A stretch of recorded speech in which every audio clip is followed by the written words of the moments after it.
Hello students. So in last video we have discussed about brief overview of DC armature lap winding.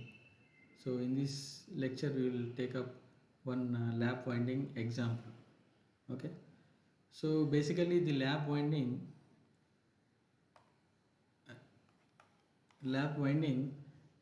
generally preferred for large current carrying capacity with low voltage DC machines. So lap winding are preferred for large current carrying with low voltage machines. And in this we come to know that the number of parallel paths per plex is equals to number of poles. So for example in simplex lap winding for 4 pole armature winding you have 4 parallel paths, and in case of duplex lap winding for 4 pole machine you will be having 8 paths, two times the simplex value. So the formula is the number of parallel paths in a multiplex lap winding is equals to the plex number multiplied by the number of poles in the machine. Okay, suppose again for triplex lap winding with 4 pole you will be having 3 into 4 12 parallel paths in the machine. And in lap winding the coil ends are connected to the adjacent commutator segments. So coil ends, so these ends are connected to the adjacent segments. If this is 1, this is 2. Okay, or otherwise it can also be connected to this end. So this is either the end connection can be connected to here or here. So if YC, the commutator pitch, is +1, we call it as progressive, and YC is -1, we call it as retrogressive. This is what I think I have explained in last class also. So a commutator pitch YC can be ±1 in lap winding, and if it is +1 it is called as progressive, and -1 it is called as a retrogressive winding. Okay, so and in lap winding the number of brushes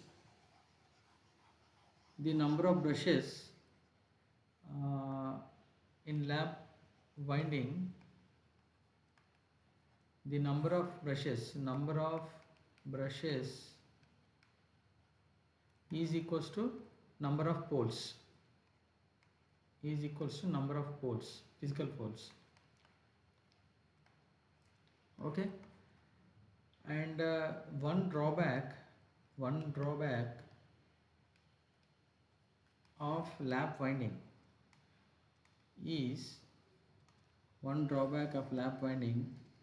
is that due to parallel connection of the windings, there will be circulating currents. Suppose these are the parallel connection like this. This is plus, this is minus, this is plus, this is minus. So these two are connected like this, so these are the coils. Okay, now what happens due to EMF, unequal EMFs, the EMFs in this length is not equals to the EMF induced in this length. If this is 1, this is 2, and this is E3, and this is E4, so normally E1, E2, E3, E4 should be equal ideally, but they they becomes, as the machine ages, so they become slightly unequal voltages induced in the coil parallel paths. Now this will create a circulating currents in the loops. So that is one drawback, and we will be using equalizer rings.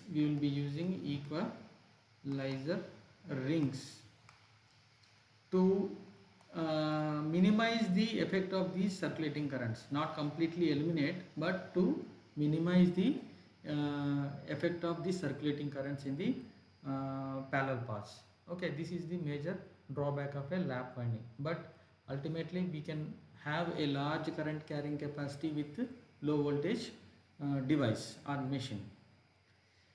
Now,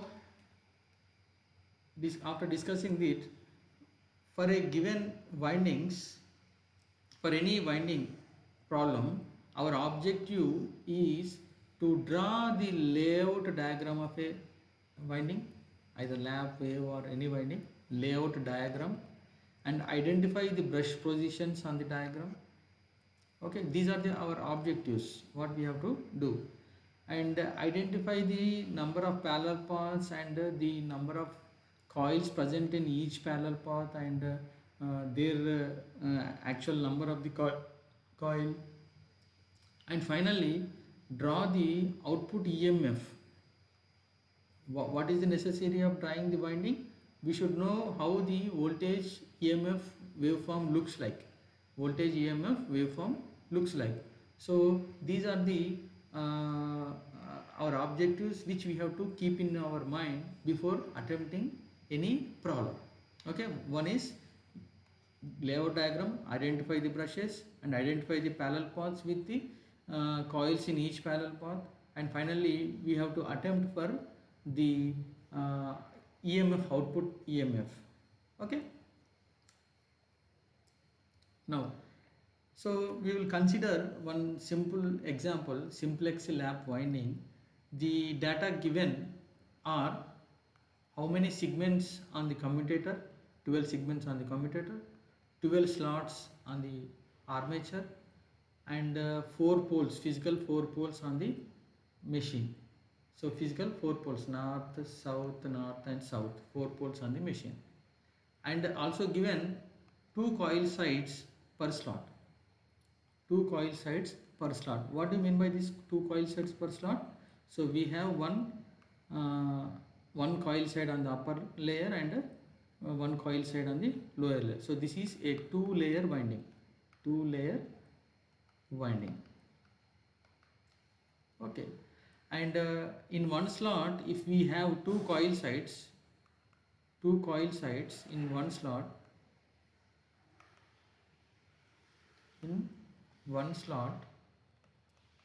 so multiplied by number of slots, that is 12 slots, multiplied by number of slots, 12 slots gives me 24 coil sides.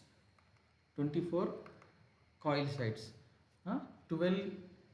coils or 24 coil sides, or which implies altogether 12 coils.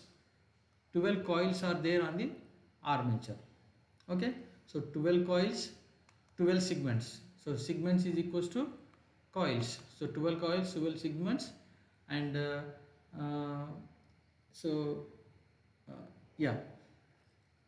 Now once we identify the type of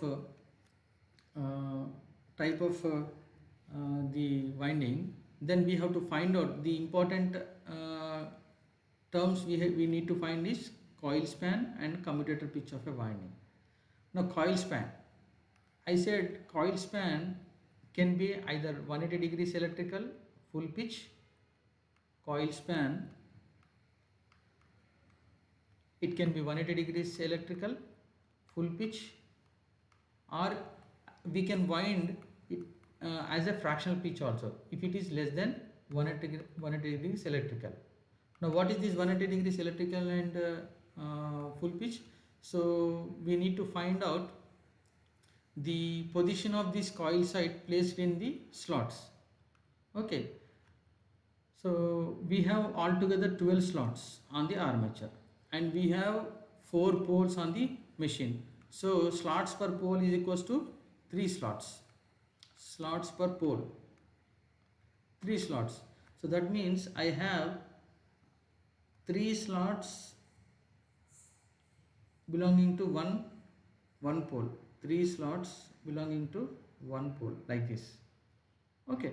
So for full pitch coil, if I place the one coil side, starting coil side in first slot, then the ending coil side should be 1 plus 3, that is 4th slot. Okay. So for getting the full pitch winding, I have to place first side in first number, and the other side of the coil side is on the 4th slot. So this is about the coil span and the pitch, coil pitch or pole winding pitch. Okay. Now commutator pitch. Commutator pitch YC, if I take plus 1, it will be a progressive. If I take as a minus 1, it will become a retrogressive. Okay. So for the time being, we will be drawing only plus 1 progressive type of winding. Okay. You can also attempt for a retrogressive windings, right? So I am choosing YC is equals to plus 1.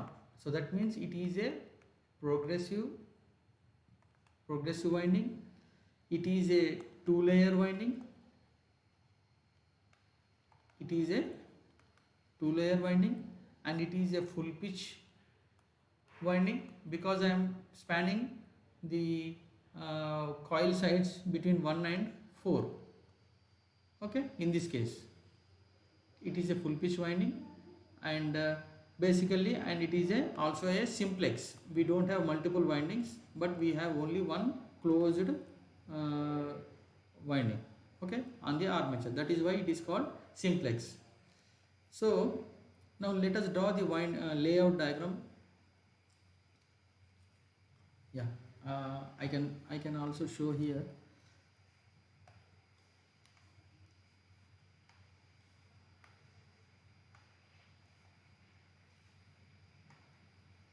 Okay.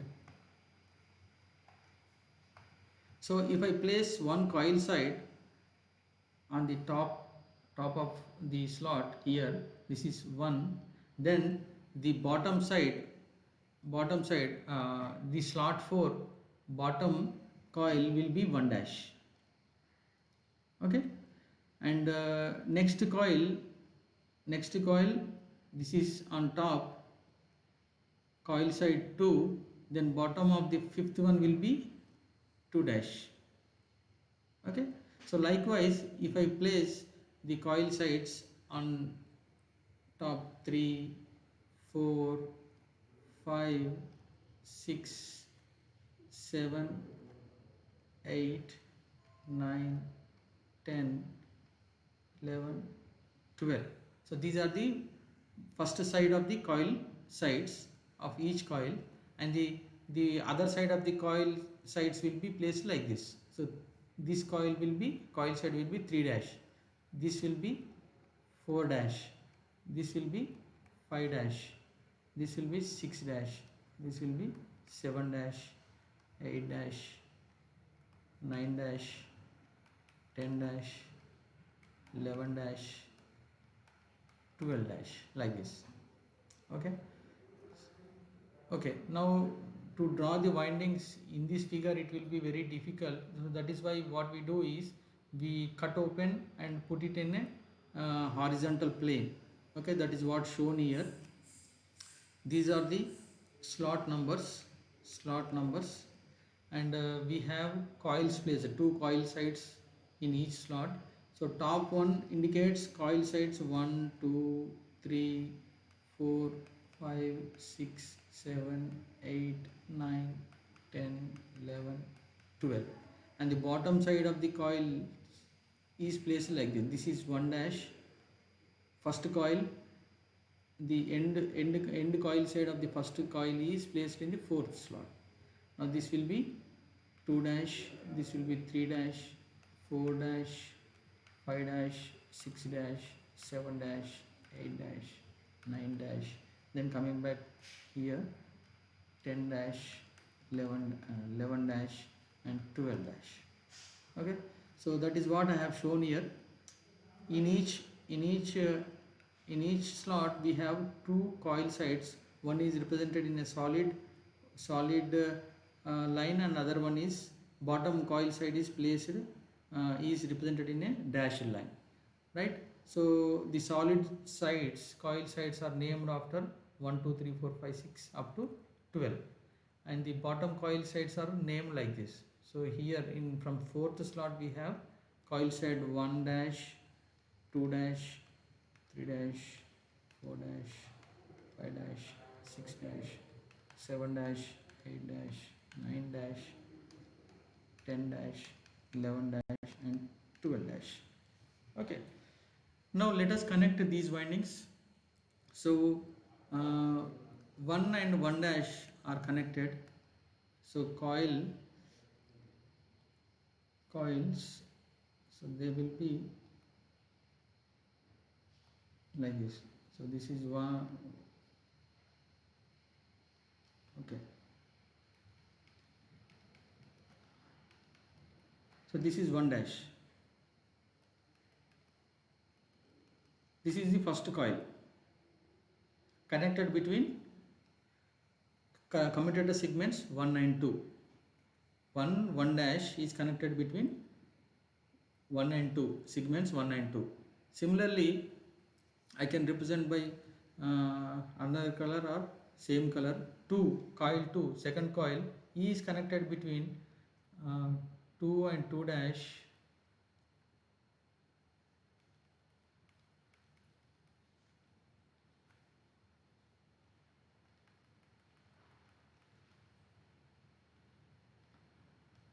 Two and 2 dash is connected between the commutator segments 2 and 3. Okay, so likewise I can draw all the connections.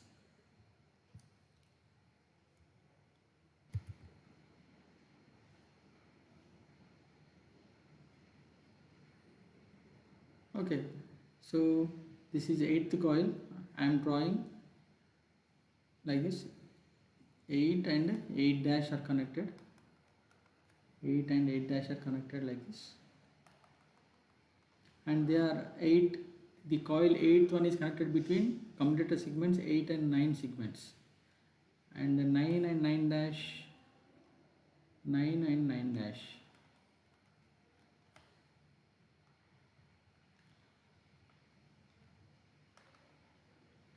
So 9th coil sides 9 and 9 dash are connected between the commutator segments 9 10.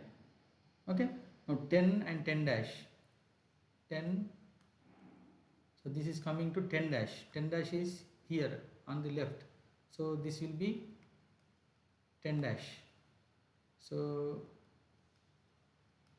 okay, so this is going to 11, segment 11. So 10. So this is coming from 10 dash. Okay, so likewise, so 11 dash is connected between segments 11 and 12. 11 and 11 dash. 11 dash is here. I draw like this. So 11 dash coil sides, that is coil 11, is connected between the commutator segments 11 and 12. Now 12 dash, that is coil 12 and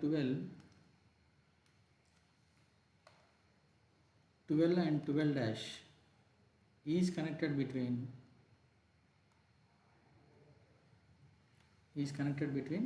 12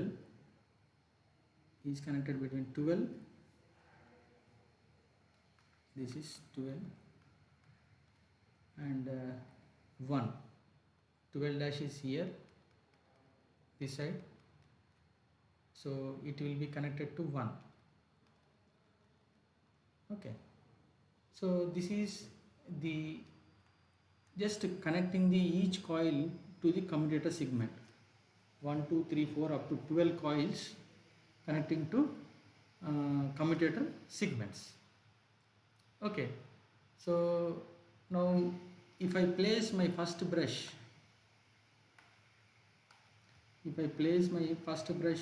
to the coil commutator segment 1, then I have to place my next commutator segment, my next brush on the fourth, because 3 segments corresponds to 1 full pitch. 3 segments corresponds to 1 full pitch. So this will be plus, this will be minus. Next 3, 4, 5, 6 you remove, and then you connect one more brush, that is again plus. So 7, 8, 9, then 10. So this is minus. So you have to connect plus and take one lead out, minus.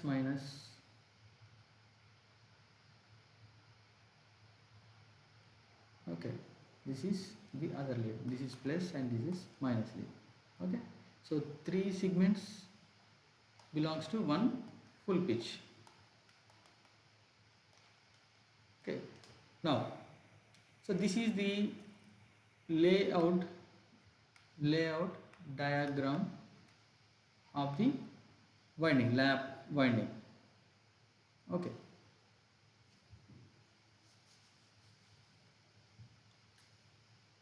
now what was the next objective? Two objectives we have placed, layout diagram, and we have inserted the brushes. Now we have to see what coils are connected in each parallel paths, how many parallel paths are there, and what coil sides are there. So I am drawing here in roughly, this is between 1 and 2 coil sides, 1 dash are connected. Coil sides 1 dash are connected between segments 1 and 2.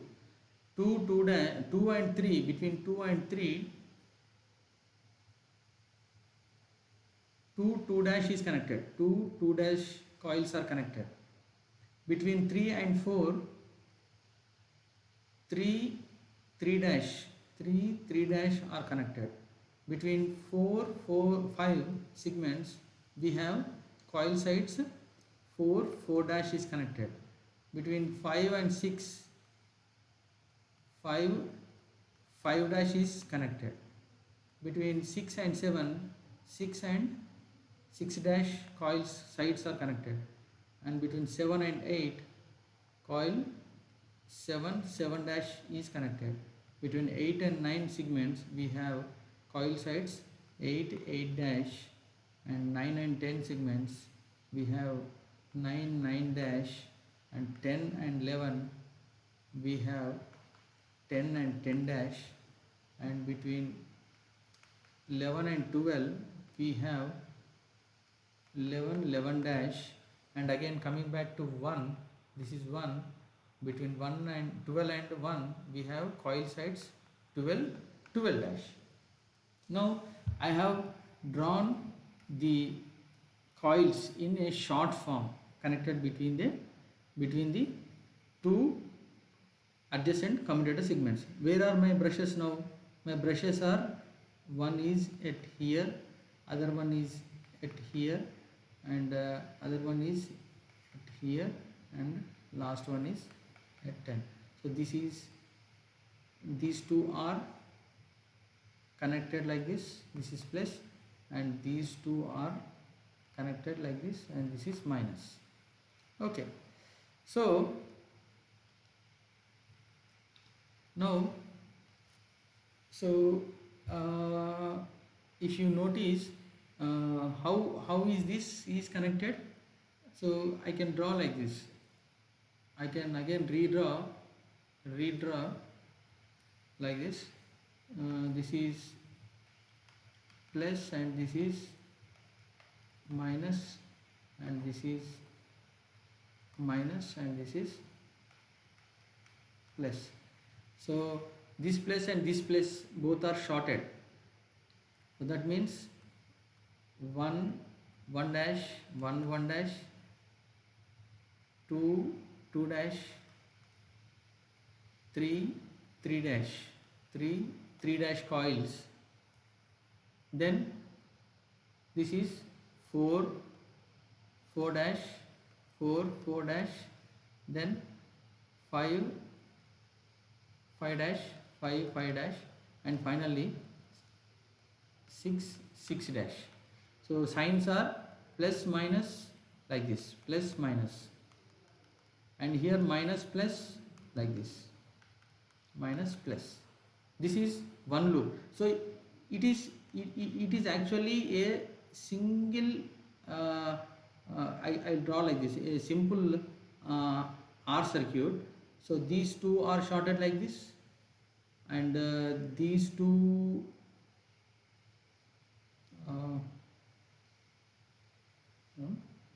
okay, yeah, like this. So if you redraw this one, you have 4 parallel paths altogether. Okay, this is plus and this is minus. Okay, it will be coming to plus minus like this. So again here this side it will be 6 7 plus, right, 7 dash 8 8 dash 9 9 dash. Okay, 7 dash 8 8 dash 9 9 dash, and this side it will be 10 dash 11 dash and 12 dash. This is 10 dash 11 dash 12 dash. Again this is plus, this is minus, it goes on like this. This is minus, this is plus, this is plus minus, like that. So these two are shorted, and we will be connecting minus sign and plus sign. So 4 parallel paths, and in each parallel path I can mention the coils. 1 2 3 are in one parallel path, 4 5 6 in one parallel path. Okay, 7 8 9 in one parallel path, 10 11 12 in other parallel path. Okay, now yeah, this is the identification of number of parallel paths, and the coils in each parallel path is done, the third objective. And fourth objective is to actually draw the voltage waveform. Okay, so when you notice, because this rotor armature is rotating like this, at some time the brushes will short circuit, coil, that commutator segments 1 and 2. That means this entire coil is short circuited, coil 1 is short circuited. And similarly this okay, I will draw with some other color. So at some moment of time this brush will move to here, this brush will move to here, this brush will move to here, this brush will move to here. Okay, at some moment of time. So it is shorting coil 1 here, coil 4 here, coil 7 here, and coil 10 here. Okay, so we assume that the EMF induced in these coils are 0 because of magnetic neutral axis. Okay, the EMF induced in these coils are 0. Then what is going to happen? In each one parallel path, the EMF induced in this coil is 0. Number 4, the EMF induced in this coil will be 0. The EMF induced in this coil will be 0, and the EMF induced in this coil will be 0. So out of 8 E's, now it will be only 6 E's. during when the coil is transiting from the magnetic neutral axis. And here also out of 8 E's, now it is only 6 E's. So here also 8 E's instead of 8 E's, it is now only 6 E's. So the waveform is going to be, sorry, this should be 6 E's, and now it will be 4 E's. Okay, earlier it is 6 E's. In each coil side it is E. So 6 coil sides are there in one parallel path. So it will be 6E. Instead of 6E it will be 4 E's. So instead of 6E it will be 4 E's. Okay, so the voltage waveform I can draw like this. So this is 6E and this is 4E. So the voltage waveform is oscillating between 6E and 4E. So now I think I have explained you all the 4 major steps in a winding. One is layout diagram, identifying the brush positions, and third one is drawing the and identifying the parallel paths and the coils in each parallel path, and again finally drawing the EMF induced in the armature winding. Okay.